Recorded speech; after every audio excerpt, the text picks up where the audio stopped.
Okay, let's dive right in. Everyone talks about having AI principles, but that's the easy part.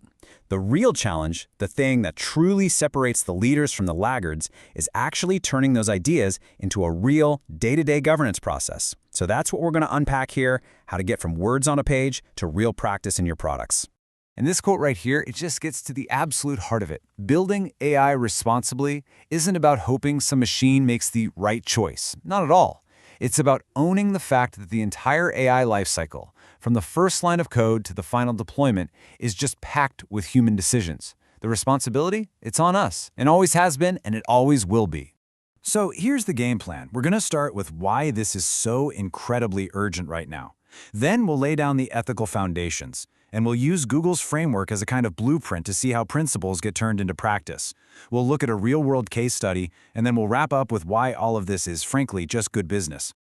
All right, first up, let's tackle the big question. Why is everyone talking about responsible AI right now? What's the big deal? What has made this so urgent so suddenly? Well, it's pretty simple, actually.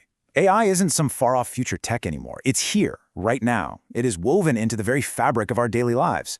And when a technology is that integral to how we live and work, ethics isn't just a nice-to-have, it's not optional. It has to be a headline, because every single choice we make during development has ripples in the real world. So to build any kind of responsible practice, you first have to understand the landscape of what could go wrong, right? What are the core risks we really need to have on our radar? And this list, it really shows you the sheer breadth of the challenge.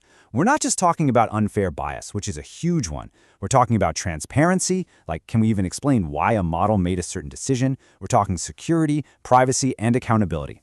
And now with generative AI, we've got this whole new class of risks, like hallucinations, where the model just confidently makes stuff up, and this tendency we have to treat it like a person. This slide points out a really crucial distinction. A lot of the hard work in AI ethics isn't about avoiding some obvious moral temptation, like, should we build a supervillain AI? No, it's about navigating these really tricky ethical dilemmas, those tough right versus right scenarios where good principles might actually conflict with each other. Think about balancing individual privacy against public safety. That's where it gets complicated. So keeping all those risks in mind, how does a large organization even begin to create a framework to navigate this stuff? Let's take a look at Google's approach, which makes for a pretty solid blueprint. Google's entire approach really rests on these three pillars. It's about being bold, pushing the boundaries of what's possible, for sure, but it's also about doing that with this constant, relentless focus on responsibility. And importantly, it acknowledges that this is not a solo sport. Getting AI right requires collaboration across the entire ecosystem.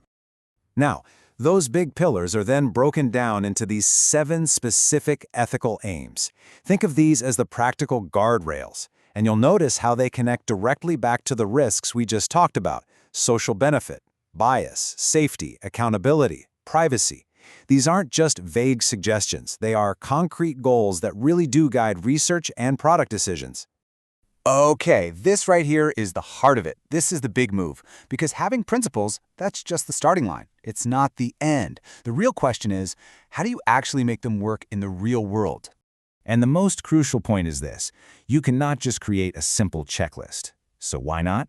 Because with a new technology like AI, every single use case presents totally unique challenges. A rigid, one-size-fits-all checklist can actually create ethical blind spots.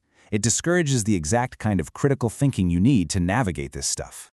So, instead of a checklist, the focus shifts to a process called issue spotting, and it's exactly what it sounds like. It's an active, investigative process. It uses structured questions to force teams to think deeply about what they're building. Questions like, what problem are we really trying to solve? Who's going to be affected?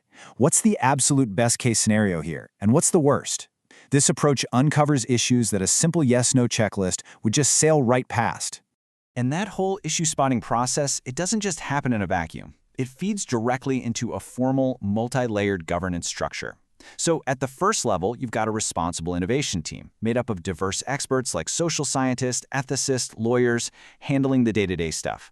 The tougher cases, they get escalated to a committee of senior technical experts. And for the most complex precedent-setting issues, it goes all the way to the top, to an executive council. The key here is that this layered approach gets the right eyes on the right problems without grinding everything to a halt. Now, this governance model gets applied across two main pathways.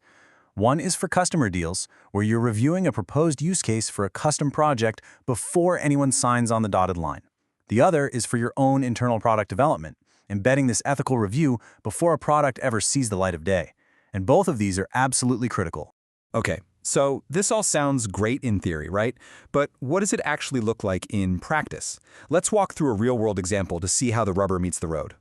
This is such a powerful case study. So the initial decision was to not offer a general-purpose facial recognition API. The risks were just deemed too high.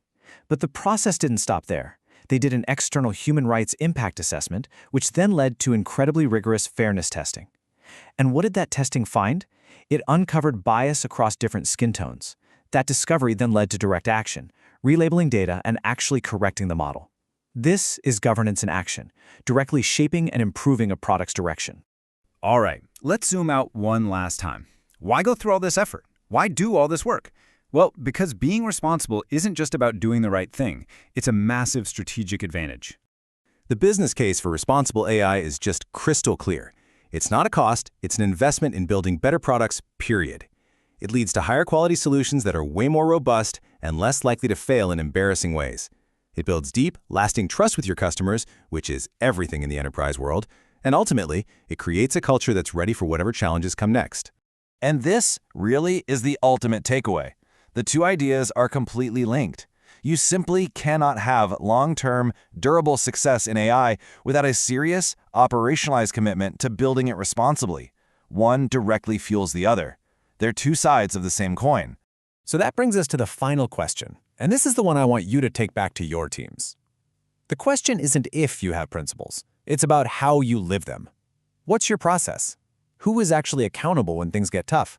How are you going to move from a document sitting on a server somewhere to a culture that's baked into your code?